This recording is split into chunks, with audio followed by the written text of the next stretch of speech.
자, 오늘 본문의 핵심 구절은 32절입니다. 우리 신약 성경에서 정말 중요한 구절이고 제가 가장 좋아하는 구절이고 여러분이 꼭 기억해 주셨으면 좋은 구절입니다. 우리 32절 한 번만 다시 읽을까요? 시작. 자신의 아들을 아끼지 아니하시고 우리 모두를 위해 그분을 내주신 분께서 어찌 그 아들과 함께 또한 모든 것을 우리에게 값없이 주지 아니하시겠느냐?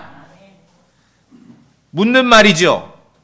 아니하시겠네. 물음표. 근데 답은 뭡니까? 당연하다는 거죠. 당연하다는 거. 여러분 그렇게 믿으십니까? 예. 하나님 아버지께서는 아들을 아끼지 아니하고 내주셨습니다. 오늘 방금 읽었듯이 그러한 하나님 아버지께서 뭐는 아끼시겠냐는 거예요. 하나님 아버지께서는 우리 성도들에게 모든 것을 값없이 거저 마음대로 제한 없이 쓰라고 주시는 분이십니다. 하나님께서 뭐를 주시는데 뭐를 재서 주시거나 뭐 물물 교환으로 네가 이렇게 하면 내가 이렇게 하겠다 그렇게 주시지 않습니다. 넉넉하게 주십니다. 값없이 주십니다. 거저 주십니다. 자, 그런데 약간 현실이 어떻습니까? 하나님 아버지에 대해서 안 좋은 감정이나 부정적인 인상을 가지고 있는 크리스찬 성도들도 꽤 있어요. 여러분 어떻습니까? 때로는 원하는 만큼 돈이 잘 벌리지 않거나 자신의 욕망을 마음껏 실천하는데 이게 잘 되지 않으면은 성도들도 하나님 아버지를 잊고 삽니다. 잊는다고 했을 때는 그분의 존재 자체를 완전히 망각한다는 말이 아니라 성경에서 가르치는 대로 하나님의 아버지를 아는 게 아니라 그냥 자신이 생각하고 자신이 경험한 대로 또는 자신의 그러한 속 좁은 이해력만을 가지고 아버지를 아는 거예요. 이제 그렇게 신앙생활하면은 이게 좀 시간 낭비가 많습니다. 자, 우리가 이제 새해 또 한 해 달려가야 되는데 성경을 통해서 하나님의 아버지를 알아야 되는데 여러분의 경험과 여러분의 생각과 여러분의 이해력을 가지고 아버지를 안다고 하지 마세요. 그렇게 하면 안 됩니다. 왜냐하면 하나님 아버지에 대한 안 좋은 인상이나 부정적인 감정은 대개 내면으로는 실상은 그것인데 대개 어떻게 표출되냐 하면은 다른 사람, 곁에 있는 다른 사람을 향한 악감정으로 표출되고 뭐 예배당에 울타리 안에 모여 있다면은 뭐 목사나 집사에게 표출되고 그렇게 하는 거예요. 때로는 본인들도 잘 분석이 안 돼요. 내가 다른 사람들에 대해서, 다른 성도에 대해서, 뭐 교회 뭐 집사나 목사에 대해서 왜 이런 악감정을 갖게 되는가, 이런 표출이 되는가, 아주 본질적인 걸 생각해 봐야 됩니다. 만약에 이런 일이 있으면 안 되죠. 혹 이런 일이 발생한다면 부담을 가지고 사람과의 관계를 좋게 하고 개선하는 건 반드시 필요합니다. 반드시 필요합니다. 그런데 그보다 먼저 성경 기록이 가르치는 대로 하나님 아버지를 좀 옳게 아셔야 됩니다. 옳게 알아야 돼요. 그분은 아버지십니다. 여러분 때로는 기도할 때 그냥 별 생각 없이 하나님 아버지 하고 기도하지요. 그런데 그분은 아버지십니다. 아버지십니다. 뭐 이렇게 잠깐 뒤져봐도요. 이 땅에 사람들이 만든 주요 종교 중에 그 위대한 신 창조주를 아버지라고 감히 호칭할 수 있는, 호칭하더라도 특별한 몇 사람은 그렇게 호칭할 수 있지만 다 모두 남녀노소 가릴 것 없이 뭐 믿음 생활 제대로 하는 사람 안 하는 사람 구분하지 않고 아버지라고 호칭할 수 있는 그러한 세상 종교는 없어요. 성경을 통해 우리가 그리스도 안에 있기 때문에 알고 누릴 수 있는 정말 유일하고 독특한 특별한 은혜고 특권입니다. 우리가 믿고 섬기는 그분은, 하나님은 위대한 창조자, 그분은 여러분의 아버지시에요. 영의 아버지입니다. 성경을 통해 우리가 알 수 있는 것은 육체의 아버지만 있는 게 아니에요. 여러분 육체의 아버지 다 있죠? 영의 아버지도 있는 것입니다. 여러분 그렇게 믿으십니까? 예. 눈에 보이는 아버지도 있고 눈에 보이지 않는 아버지도 있습니다. 자, 오늘 로마서 여기 본문 8장을 다시 15절 봅시다. 15절 같이 읽습니다. 15절 소리내서 읽어보겠습니다. 8장 15절 시작. 이는 너희가 다시 두려움에 이르게 하는 속박의 영을 받지 아니하고 양자 삼으시는 영을 받았기 때문이라. 그분을 의지하여 우리가 아바 아버지 하고 부르짖느니라.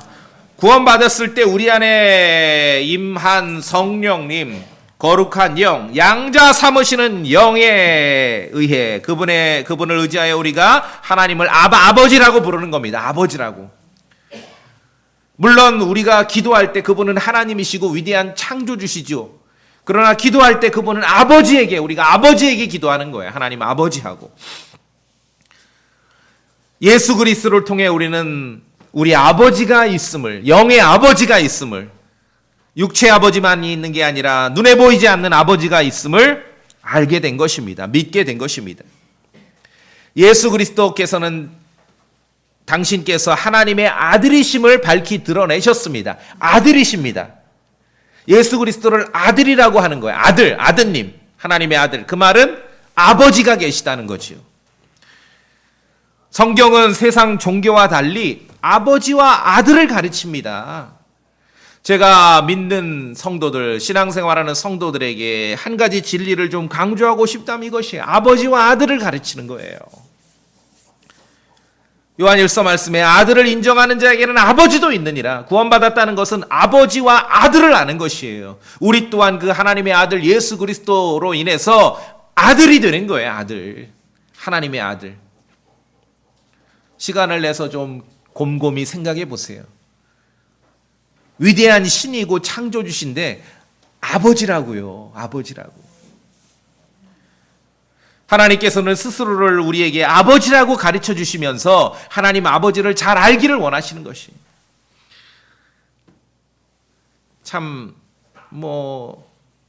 이 땅의 대부분의 그런 인생 사람들이 그렇지만 근데 이게 이제 뭐가 가장 장애가 되냐 하면은 육체의 아버지에 대한 인상이나 관계가 안 좋거든요.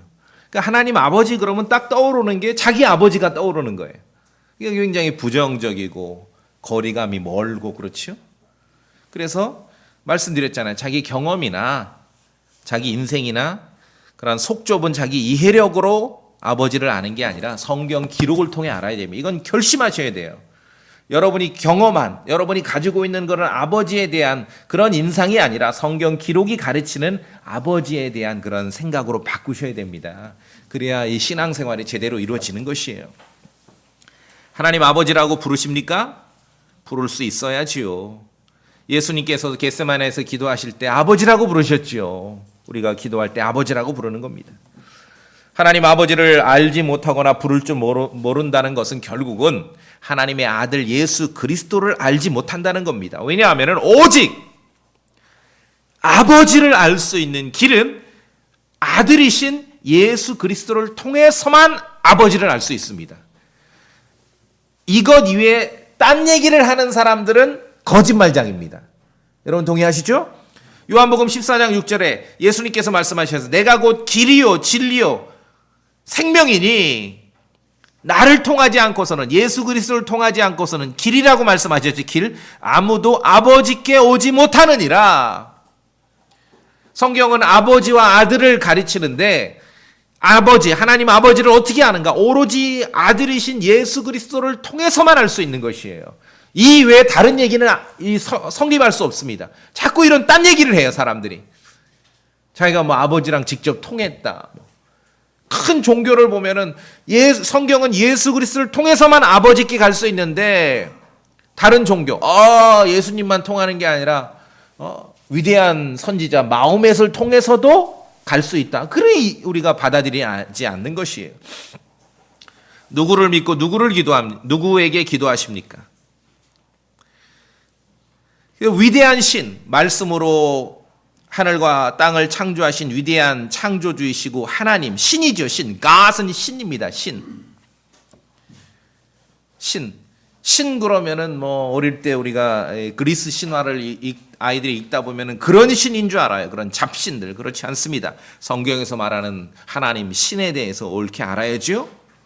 자, 그래서 우리의 이해력이 짧고 때로는 믿음이 부족하기 때문에 하나님께서는 성경을 통해서 사람들의 언어로 당신을 계시하고 알려주시는 것이에요. 사람들의 언어로 하나님을 알려주시에요. 그 위대한 창조주이며 위대한 신, 영원하신 그분이 예수 그리스도 안에 있는 우리들에게, 성도들에게 그분은 아버지시라는 거예요. 아버지. 육체의 아버지와는 전혀 다르지만 또 살짝 비슷한 면도 있고요. 하나님 아버지는 아들들에게 좋은 것으로 선물해 주시는 분입니다. 오늘 본문 로마서 8장 32절에 읽었죠? 아들까지, 하나님의 아들 예수 그리스도 아들까지 아끼지 아니하셨는데 뭐는 아끼시겠냐는 거죠. 모든 것을 우리에게 어떻게 주셔요? 값없이. 값없이라는 것은요, 그냥 단순히 뭐 돈 내지 않고 이 정도가 아니에요. 거저, 풍성히, 이렇게 막 뭘 재지 않고 뭐 물물 교환으로 아니라 값없이 주시는 그분이 바로 하나님 아버지시라는 것입니다. 자, 마태복음 7장 한번 열어보시겠습니까? 마태복음 7장.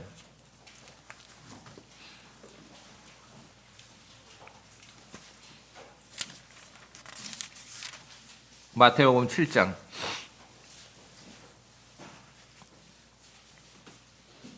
11절. 아니요, 9절 10절을 제가 먼저 읽습니다. 마태복음 7장 9절 10절. 예수님께서 이제 제자들에게 설교하시는 내용이죠. 너희 중에 누가 자기 아들이 빵을 구하면 그에게 돌을 주겠느냐? 그럼 이런 못된 아버지 내 본 적이 있는데 그런 소리 하지 마시고 그냥 일반 상식적으로 지금 얘기하는 거예요. 10절. 혹은 그가 생선을 구하면 그에게 뱀을 주겠느냐? 물론 이제 특별하게 뱀 먹어야 뭐 건강하다 뭐 그런 예외적인 거 자꾸 얘기하지 마시고 그냥 일반적인 얘기하는 거예요. 11절 같이 읽습니다. 시작. 그런즉 너희가 악할지라도 너희 자식들에게 좋은 선물들을 줄 줄 알거든 하늘에 계신 너희 아버지께서 자기에게 구하는 자들에게 좋은 것들을 얼마나 더 많이 주시겠느냐? 하늘의 아버지, 우리 하나님 아버지에 대해서 우리에게 알려주는데 우리의 이해력이 짧고 우리의 믿음이 짧기 때문에 성경은 뭐냐 하면은 사람들의 언어로, 사람들의 생각으로, 사람들의 지각으로 하나님을 알려주시는 거예요. 그렇죠? 그런 성경을 읽으면서도 또 막 뜬구름 잡는 소리 하는 사람들이 있어요. 그런데 귀담아 듣지 마세요. 그건 가짜입니다. 그래서 하나님 아버지에 대해서 얘기하면서 악할지라도 그냥 인간 자체로 놓고 보면은 못된 사람도 있죠. 못된 사람. 우리 동네 우물가 옆에 살던 누구 아버지, 아재 못된 사람이 있어요. 인간 자체로 놓고 보면은. 성경에서 딱 저는 구약 시대에 이 북이스라엘 왕국에 여러분 아합 왕이라고 들어보셨어요? 아합 왕. 아주 못되기를 이렇게 못될 수가 없어요, 이 사람. 아합 왕. 지도 못됐고 마누라도 못됐고 그렇죠? 예, 아주 너무너무 못됐어요. 아합 왕이라는 사람도 있는데 아주 못됐어요. 아주 너무너무 못돼서 하나님께서 엘리야라는 사람이 그 아합 왕 때 어느 날 갑자기 출현을 한 거예요. 밑도 끝도 없이 어디서 태어났다, 고향이 어디다, 부모가 어디, 이런 것도 없이 그냥 엘리야가 갑자기 나타났어요. 워낙 아주 시급한 시대이기 때문에 아합이라는 아주 못된 왕이 그러한 통치하는 시급한 시대이기 때문에 그런 것이죠. 예. 그런데 여러분 아세요? 예수님 말씀 진실입니다.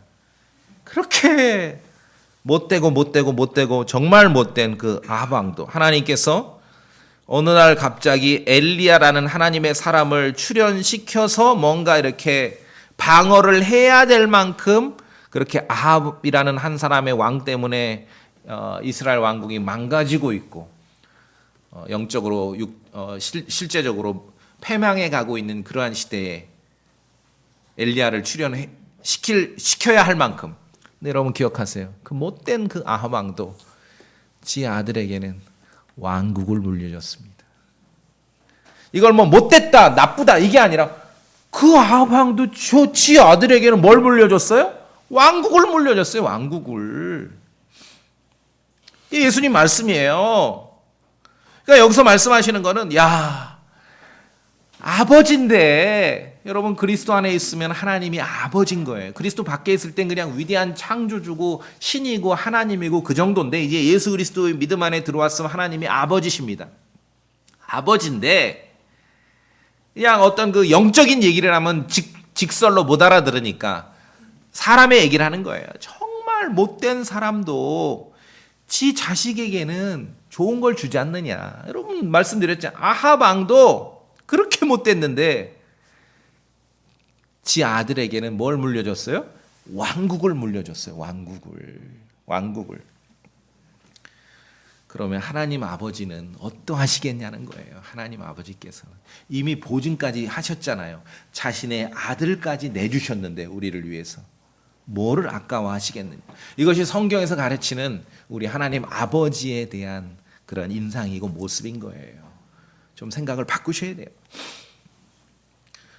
근데 이 땅에 너무 많은 사람들이 성경 말씀이 아니라 그냥 아버지 하니까 자기 경험, 맨날 어릴 때 터지던 자기 아버지에 대한 인상을 가지고 아버지를 이해합니다. 그러면 안 되지요. 얼마나 많은 크리스천들이 우리 역사에서 정조의 아버지 사도세자 입장에서 자기 아버지 영조를 바라보는 모습으로 아버지를 혹시 이해하고 있습니까? 여러분 어떻습니까? 그러지 않습니까? 우리 아버지는 사람들이 보기에도 나쁘고 아들한테도 나빠. 이거는 지상에서는 그런 일이 벌어져요. 근데 하나님 아버지는 그런 분 아니에요. 하나님 아버지에 대해서 지나치게 엄격한 모습으로 여러분 인상을 가지고 있습니까? 그건 잘못된 겁니다. 이 땅의 아버지 중에는요, 가끔 이제 보도에 나오죠. 가정폭력을 일삼는 그런 아버지들이 있어요. 정말 동의는 안 되지만 그냥 아주 그냥 끝장으로 설명을 하면은 지 와이프 패는 건 그래도 동의는 안 되지만 그것까지는 그래도 일단은 오케이. 사실 남이잖아 돌아왔으면. 근데 제 자식을 두드려 패서 국가에서 강제로 아이를 떼놔야 될 정도까지 상황이 되는 일들이 빈번히 일어나죠. 이 땅에는 가정폭력을 일삼는 그런 나쁘고 못된 아버지, 예수님 설교의 예외적인 인간, 그런 인종들도 분명히 있습니다. 그런데 우리 하나님 아버지는 그런 포악한 아버지가 아니에요. 들어보세요. 성도가 조금만 잘못하면 병 걸려. 오늘 예배 시간에 딴 생각했더니 바로 코로나 걸려버려. 11조 안 했더니 사업이 망해. 주일 선수 안 했더니 애들이 대학에 떨어졌어. 설교 시간에 졸았더니 집에 가다 접촉사고나. 이거는 거의 가정폭력하는 아버지 수준 아닙니까? 그렇지 않습니까? 그런 신이라면은. 근데 얼마나 많은 이 시대의 크리스찬이라고 하는 사람들이 하나님 아버지라고 부르면서 제가 볼 때는 이건 가정폭력하는 그런 아버지랑 별로 다를 게 없어요. 성경이 가르치는 아버지 아니에요. 정말 그런 하나님 아버지라면은 이 세상에서 목사 비위 맞추기보다 하나님 비위 맞추기가 더 힘들겠죠. 어떻게 하냐고요. 그러니까 사람들이 벌벌벌 떨고 사는 거예요. 벌벌벌 떨고. 조심조심. 그렇죠. 일요일 날 어디 집안에 급한 일 있으면 어디 가면 꼭 목사의 제가를 받아야 저 목사님 죄송한데 벌벌 떠는 거예요. 자, 예수님 말씀 기억하세요. 너희가 악할지라도 아합과 같은 그런 못된 아버지일지라도 못된 인간일지라도 아버지로서는 제 자식에게 왕국을 물려줬죠. 예수님 말씀하셨습니다. 너희가 악할지라도 너희 자식들에게 좋은 선물을 줄 줄 알거든 하늘에 계시나 너희 아버지께서 어쩌하시겠냐는 겁니다. 생각을 바꾸셔야 됩니다. 성경이 가르치는 그리스도 안에서 우리가 하나님 아버지라고 부르는 그 아버지는 전혀 다른 분이에요. 사람들이 생각하는, 여러분이 경험으로 아는 그 아버지가 아닙니다. 나쁜 인간이라도 제 자식에게는 좋은 걸 주지요. 너무 당연하죠. 그 예외적인 인간, 그 뭐 뉴스에서 보는 거, 그거 가지고 생각하지 마세요. 이건 표준이 아닙니다. 성경에서 말하는 표준은 아합 왕과 같은 그런 지독하게 못된 인간도 제 자식에게는 왕국을 물려줬다는 그게 표준이에요. 하나님 아버지께서는 자식들에게, 그리스도 안에 있는 자식들에게 좋은 것을 주시는 분입니다. 제가 성경을 읽어보니 하나님 아버지께서는 그 입장을 포기하지 않으십니다. 이게 하나님 아버지예요. 하나님 아버지 기도할 때 여러분 아버지 생각하지 마시고, 한국 사람 대부분이 이 70년대 80년대 살아온 자식들 그 아버지는 좀 부정적이에요. 그렇죠?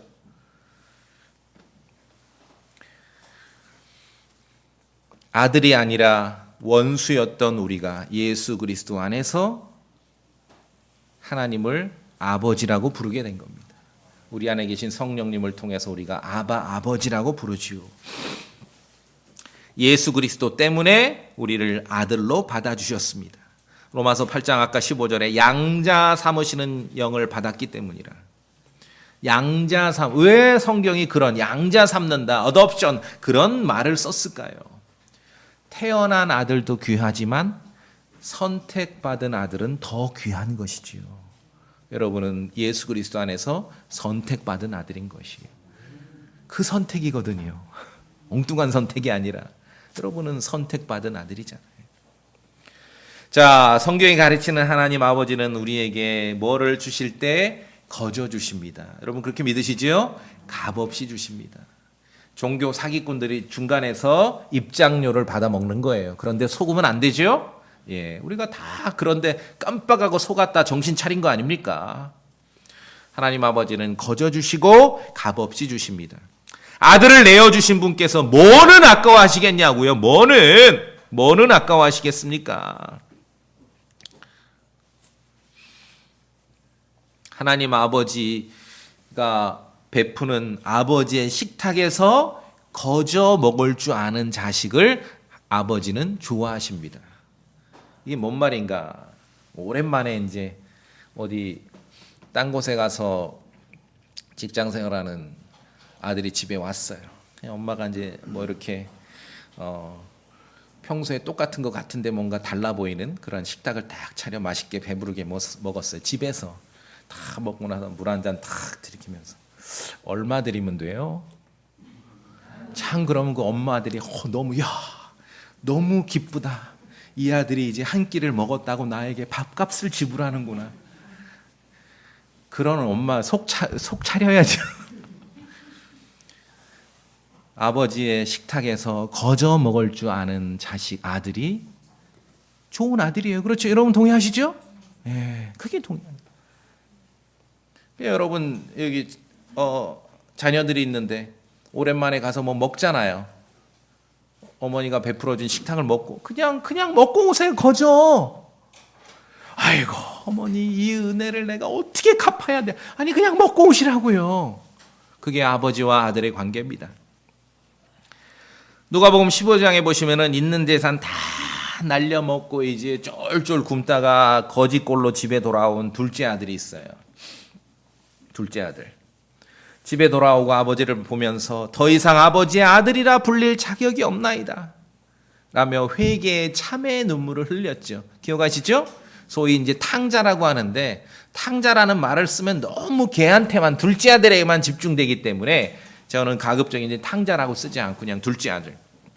그러면서 아버지께 자신을 품꾼의 하나로 여겨달라고, 그러니까 밥을 먹겠는데 거저 먹지 않겠다 이 뜻이잖아요. 좀 전에 말씀드렸잖아요. 이제 내가 양심이 있어서 아버지 집에 와서 식탁에서 밥을 먹는데 품꾼의 하나로 여겨달라는 게 뭐냐면 이 먹을 때마다 대가를 지불하겠다는 거예요. 그래 아버지께 요청했어요. 여러분 잘 아시죠? 아버지께 어떻게 하셨어요? 끼니마다 이렇게 15,000원씩 계산해 받으셨어요? 아니죠. 그게 아니에요. 물론 이 둘째 아들은 아버지 내가 죄를 져서 아버지의 아들이라 불릴 자격이 없나이다 하면서 그렇게 참회의 눈물을 흘렸는데 매우 바람직한 태도예요. 당연히 그렇게 해야죠. 뻔뻔하면 안 되니까. 그런데 성도님들, 이 둘째 아들이 모르는 게 있었습니다. 품꾼이 하나로 이겨주십시오. 내가 밥 먹을 때마다 대가를 지불하고 잠잘 때마다 반값을 내겠습니다. 그 말이죠. 물론 회개하고 참회의 눈물을 흘리는 것은 바람직한 태도이지만 이 둘째 아들이 지금 아버지 앞에 말한 그 말들은요, 사장님 앞에서는 그 말이 맞아요. 근데 아버지 앞에서는 전혀 맞지 않는 말입니다. 여러분, 아버지 된 분들 동의하시지 않습니까? 그렇죠? 이 둘째 아들이 알지 못하는 게 있었어요. 자기가 그 아버지의 아들인 것이 그 전에 아들로 불렸던 것이 지금은 아들로 불릴 자격이 없고 지금은 품꾼이야. 먹고 자는 거 내가 지불을 해야 돼, 아버지께. 이런 변화된 모습이 재산을 탕진했기 때문에 이제 자기는 아들로 불릴 자격이 없다라고 생각하는데, 성실하게 살지 못했기 때문에 자기는 이제 더 이상 아들로 불릴 자격이 없다고 생각한 거죠. 근데 그게 아니라고요. 그건 사장님 앞에서는 그 말이 맞아요. 근데 아버지 앞에서는 그 말이 안 맞습니다. 아들로 불리고 안 불리고는요, 성실하게 살았기 때문에 안 살았기 때문에가 아니라 그 아버지 아들로 태어났기 때문에 아들인 거예요. 여러분 동의하시죠? 아버지 아들로 태어난 거예요. 아버지 아들로. 많은 크리스찬들이 둘째 아들과 같은 회개의 기도가 할 때가 많이 있습니다. 주님, 내가 정말 하나님의 아들로 불리기에 자격이 없고 너무 부끄럽습니다. 물론 그 훌륭한 마음가짐입니다. 마땅히 그런 태도를 가져야죠. 그러나 잊지 마십시오. 잊지 말아야 될 한 가지 사실이 있습니다. 여러분이 하나님 아버지의 아들로 불리는 것은, 우리가 위대한 하나님을 아버지라고 부르는 것은, 여러분이 구원받고 난 이후에 매 순간 매 날 하루하루를 성경이 가르치는 대로 순종하며 그리스도인답게 살아왔기 때문에 뚝 떨어지는 그런 크리스찬의 삶을 신실하게 살아왔기 때문에 하나님의 아들로 불리는 게 아니에요. 예수 그리스도 안에서 하나님의 아들로 태어났기 때문에 하나님의 아들인 것이에요. 갈라디아서 3장 26절에 너희가 다 그리스도 예수님을 믿는 믿음에 의해 하나님의 아이들이 되었나니, 여러분 그렇게 믿으십니까? 그런 좀 회개하고 반성하는 마음가짐을 갖는 건 좋아요. 그러나 놓치지 말아야 될 사실이 있습니다.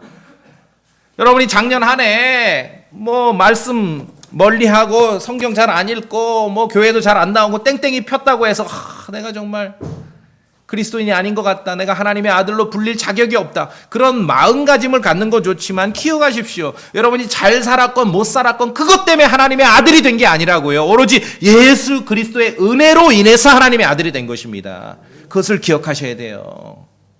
이게 다른 거예요. 이게 다른 겁니다. 그래서 아버지의 식탁에서 거저 먹을 줄 아는 아들이 제가 볼 땐 좋은 아들이에요. 근데 사람 아버지는 때로는 속이 뒤집어지죠. 그게 다른 거예요. 우리 하나님 아버지와 사람 아버지가 그게 다른 거예요.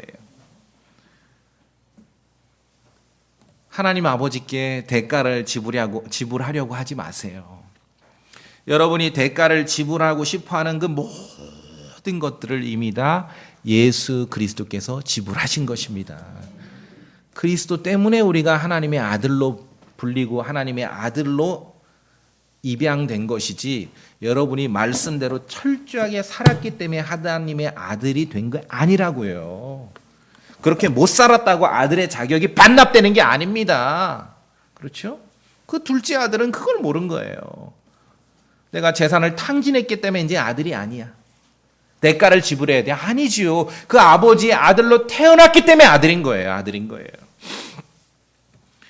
아버지로부터 거저 받은 것, 값없이 받는 것을 알고 감사하고, 그렇죠, 간직하는 그러한 마음이 필요합니다. 그게 신앙생활이에요. 제가 볼 땐 그게 신앙생활이에요. 고린도전서 2장 봅시다. 고린도전서 2장.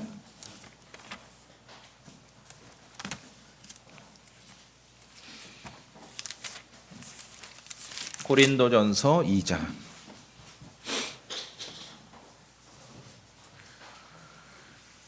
자, 12절에 여기도 이제 하나님의 영의 얘기가 나오는데 12절 다 같이 읽으면 좋습니다. 고린도전서 2장 12절입니다. 자, 2장 12절 시작. 그런데 우리가 세상의 영을 받지 아니하고 하나님으로부터 난 영을 받았으니 이것은 하나님께서 우리에게 값없이 주신 것들을 우리가 알게 하려 함이라. 하나님의 영, 성령님이 여러분 안에 계시죠? 그 성령님을 통해서 우리가 알아가는 게 뭡니까? 하나님께서, 결국은 하나님 아버지께서 우리에게 주셨는데 값없이 주신 것들을 알아가는 겁니다. 하나님의 아들 예수 그리스도만 값없이 주신 게 아니라 아버지께서 주시는 건 다 값없이 주시는 거예요. 값없이 주시는 거예요. 중간에 사기꾼들이 껴가지고 망가뜨린 거예요, 신앙을. 값없이 주십니다, 하나님께서는. 뭔가 대가를 치르려고 하지 마세요. 그래서 정말 제가 가만히 생각해 보니까요, 정말 성경적인 그런 신앙생활, 교회 생활은요, 인간의 눈에 데이터에 안 잡혀요. 그래서 뭐 교회의 그런 어떤 파워, 그 교회의 규모, 교회의 어떤 영적인 힘, 이런 것을요, 가시적으로 뭘 따져가지고 뭐 출석 인원이 얼마고 뭐 돈이 얼마고 이걸 가지고 계산할 수 없어요. 뭐냐면은 제 안에서 벌어지고 있는 그러한 영적인 싸움 혹은 여러분 안에, 여러분 옆에 계신 성도 안에 마음속에서 벌어지는 그런 말씀 통해서 속사람의 변화, 속사람의 성장, 이게 지금 우리 교회의 어떤 실상을 이렇게 누구한테 얘기할 때 그게 데이터에 잡힙니까? 이걸 놓치면은 이제 망가지는 거예요. 여러분 충분히 이해하시겠습니까? 예, 이게 중요해요. 그러니까 제가 어디 바깥에 가면은요, 사람들이 늘 목사라 하면은 관심사가 예배 시간에 몇 명 모여요? 그러면은 아니 분위기 좋게 지금 커피 마시는데 대답을 안 해도 또 이상하잖아요. 또 뭐 몰상식한 목사들처럼 그런 숫자 그런 거 묻냐고, 난 숫자 같은 거 전혀 신경 안 써. 왜 신경 안 써? 맨날 헤아리고 있는데 나도.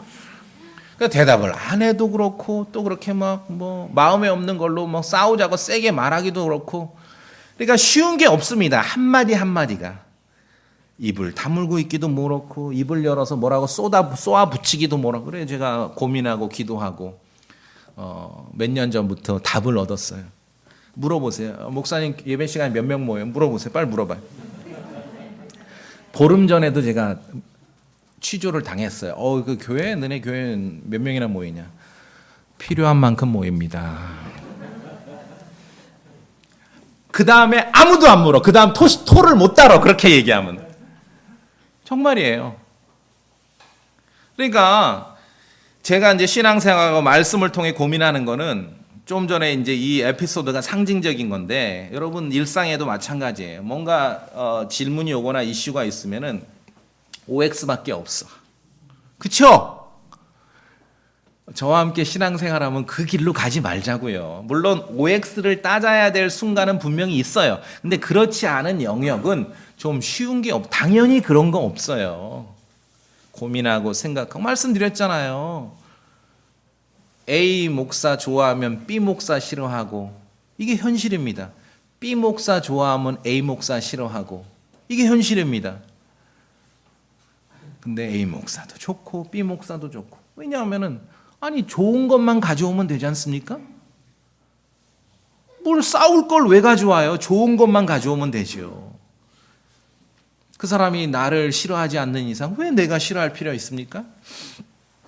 가만히 보세요. 정말 저는 그래서 아까도 말씀드렸지만 여러분과 함께 교회를 이루는 것이 너무 감사한 것 중에 하나가 뭐냐면은 우리가 같은 공감 속에 있다는 거죠. 각자 믿음 안에 보이지 않는 일상의 삶 속에서 말씀과 더불어 주님과 더불어 살아가는 그 삶, 그 속사람 안에 벌어지고 있는 이것은요, 데이터에 안 잡혀요. 이걸 가지고 예배 시간에 몇 명 모인다, 이거 가지고 해결할 수 있겠습니까? 여러분, 제가 여기서 설교하는 이 교회 목회자가 어떤 생각을 가지고 있는지 여러분 충분히 이해하실 수 있겠죠? 이게 중요해요. 이걸 놓쳐요. 현대 크리스찬들이 이걸 놓치고 사는 거예요. 놓치고 사는 거예요. 자, 그래서 우리 안에 있는 그 성령님의 도움을 받아 우리가 하나님께서 우리에게 아버지께서 값없이 거저 주신 것들을 알아가는 겁니다. 알아가는 거예요. 그 과정이 너무너무 중요하고 소중하다는 거죠. 우리 아버지는 그러한 분이기 때문에 그러한 것들을 생각하고 고민하고 묵상하고 온 사람들, 그 성도를 어떻게 그냥 보이는 거로 다 평가할 수 있겠냐고요. 제가 그래서 말씀드리잖아요. 우리 교회 100명은 당신들 100명이 아니야. 그렇죠? 그 한 사람 한 사람이 속 사람 안에 변화되고 그런 말씀과 더불어 살아오는 그 삶은 이건 데이터에 안 잡히거든요. 근데 성경을 아무리 봐도 교회는 그게 더 중요한 거예요. 그 보이지 않는 그 가치가 더 중요한 거예요. 그러한 것으로 우리가 살아가야 되는 것입니다. 자, 그럼 하나님께서는 아버지께서는 거저 주십니다. 영원한 생명만 우리가 그리스도 안에서 거저받은 게 아니라 정말 거저받는 건 너무너무 많습니다. 너무너무 많아요. 그걸 기억하셔야 돼요. 고린도전서 2장 12절에 있는 대로 값없이 주신 것들을 성령님을 통해 알아가는 거예요. 그럴 때 감사가 되는 거지요. 왜 이 진리가 중요하냐면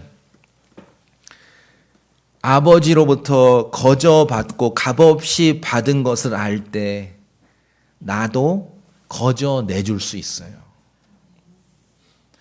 여러분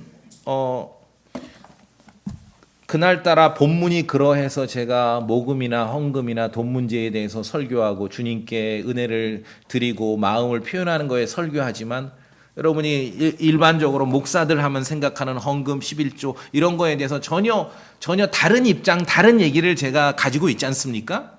그게 왜 그러냐면은 성경을 보니까 이거는 겉으로 짜내도 소용이 없어요.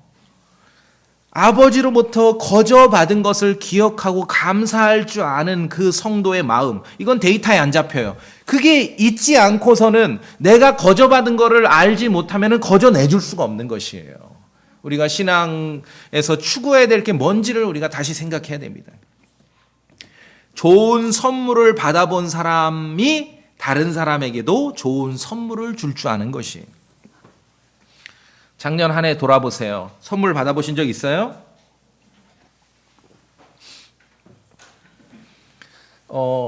그러면은 선물을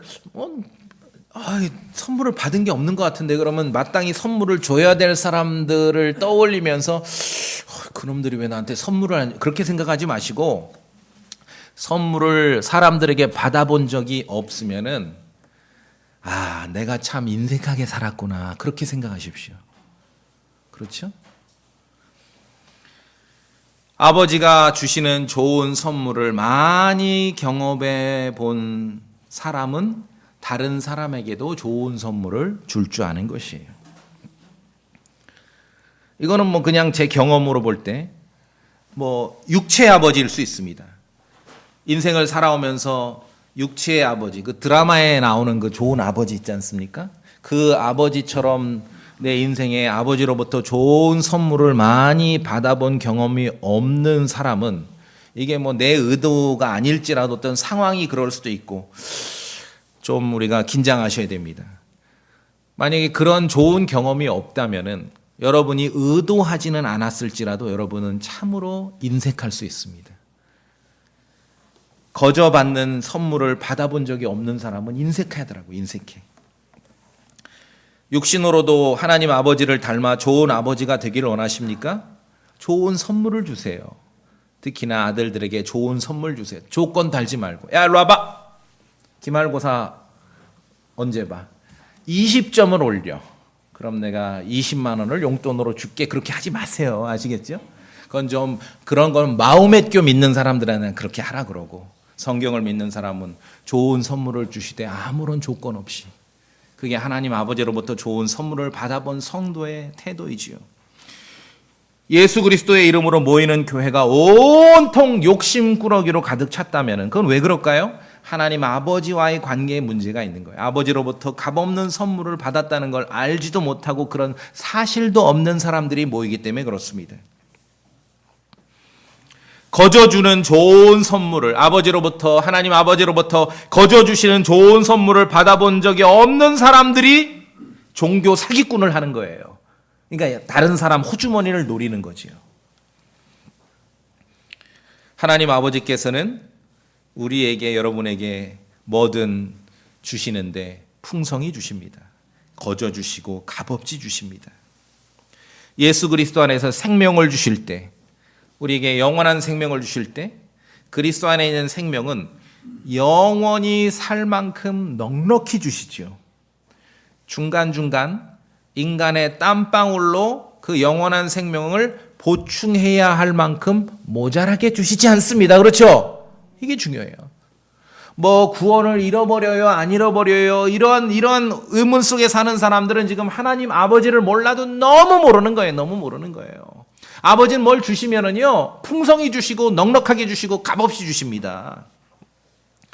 하나님 아버지의 선물을 안다면은, 제가 서두에 말씀드렸잖아요. 어떤 다른 사람을 향한 악감이 표현되고 사람과의 관계가 어그러지는 것은 사실은 이거는 크리스찬은 본질적인 문제, 신앙의 문제입니다. 하나님 아버지로부터의 값없는 선물을 여러분이 경험했다면 다른 사람에게도 선물을 줄 줄 알며 사는 거거든요. 선물 주세요. 크든 작든 상관없어요. 조건 없이 뭔가를 좋은 걸 나눌 수 있다는 겁니다. 그게 크리스찬의 삶입니다. 하나님 아버지께서는 우리에게 뭐든 주실 때 풍성히 주십니다. 값없이 주십니다. 넉넉하게 주십니다. 자, 디모데전서 6장 보시겠습니다. 디모데전서 6장. 디모데전서 6장.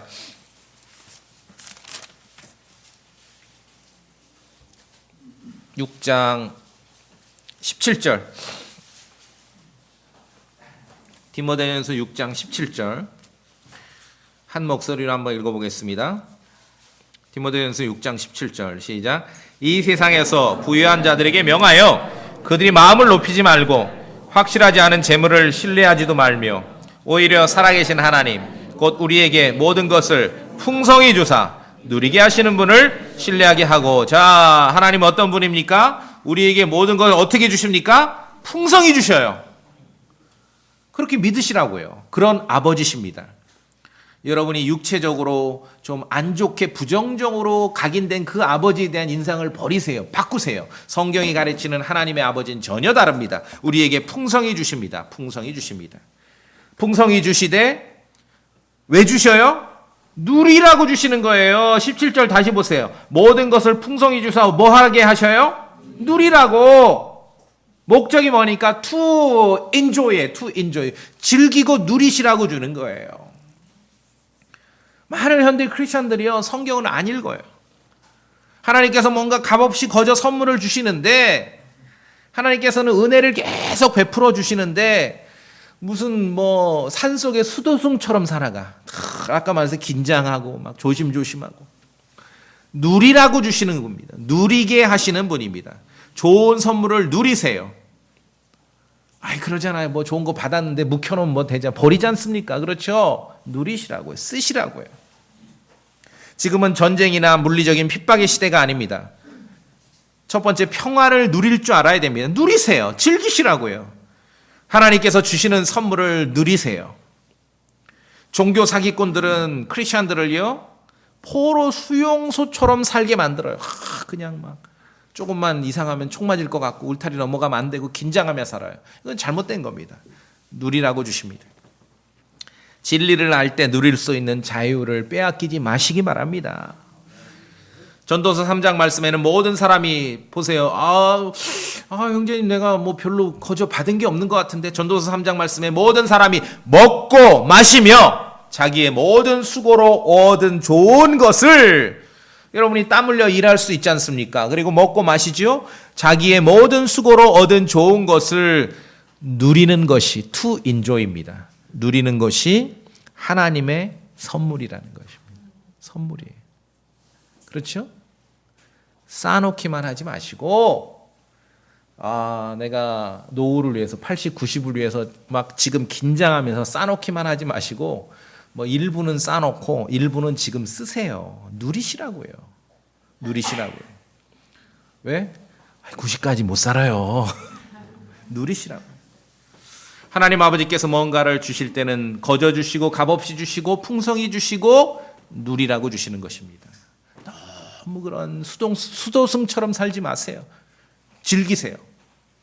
하나님께서 주신 값없이 주시는 선물을 즐기세요. 크리스천 삶은 지금이 무슨 뭐 전쟁의 때도 아니고 핍박의 시대도 아니기 때문에 주로 즐기고 기뻐하고 그렇죠? 그리고 가끔씩만 긴장하면 돼요. 이게 거꾸로 살면 힘듭니다.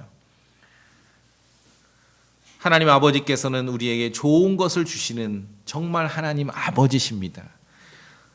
아버지에 대한 인상을 여러분 경험으로 갖고 있는 하나님 아버지에 대한 인상을 바꾸시라고요. 이해하시죠? 예, 정말 못된, 예수님 설교하셨잖아요. 못된 인간도 저 자식에게는 좋은 걸 준다. 그게 하나님 아버지께서 하시는 마지노선이에요. 자식들에게, 우리가 그리스도 안에 있는 자식들에게 하나님은 좋은 선물을 주신다. 이 믿음을 가지고 이 말씀을 붙들고 여러분 기도하시고 간구하시고 요구하시라고요. 하나님 아버지에 대한 나쁜 인상, 부정적인 생각을 떨쳐버리고 아들에게 선하게 대해주시는 아버지이심을 기억하시기 바랍니다. 하나님 아들 예수 그리스도를 아끼지 아니하시고 아들까지 아끼지 아니하셨는데 다른 건 아끼시겠습니까? 좋은 선물을 우리에게 주시는 하나님 아버지이심을 기억하시기 바랍니다. 아버지로부터 값없이 얻는 선물들을 받은 사람이라야 다른 사람에게도 거저 줄 수 있는 것이에요. 사람에게 넉넉해지고 사람에게 친절해질 수 있는 건 결국은 아버지의 관계 속, 하나님 아버지와의 관계 속에서 결정되는 것입니다. 하나님 아버지의 너그러운 선물을 받은 사람이 너그러워지는 것입니다. 아버지께서 주시는 좋은 선물로 다른 사람들과 즐거워할 수도 있어야 됩니다. 자, 다른 사람을 향한 악감정을 표출하지 마시고 하나님 아버지를 정확하게 제대로 경험하시기 바랍니다. 에베소 4장 말씀에 서로 친절히 대하며 상냥한 마음을 품고 서로 용서하기를, 이거를 여기까지만 인간적인 노력으로 하라 그러면 이건 세상 종교와 다릅니다. 종교와 같습니다. 서로 친절히 대하며 상냥한 마음을 품고 서로 용서하기를 하나님께서 그리스도로 인해 너희를 용서하신 것 같이 하라. 그렇게 하실 수 있겠습니까? 예. 우리가 아들인 것은 여러분이 잘 살고 못 살고 때문에 아들이 된 게 아니에요. 오로지 예수 그리스도의 은혜로 인해서 아들이 되었다는 이 한 가지 사실을 기억하시고 선하신 좋은 선물을 주시는 하나님 아버지임을 잊지 마시기 바라겠습니다. 다 같이 기도하시겠습니다.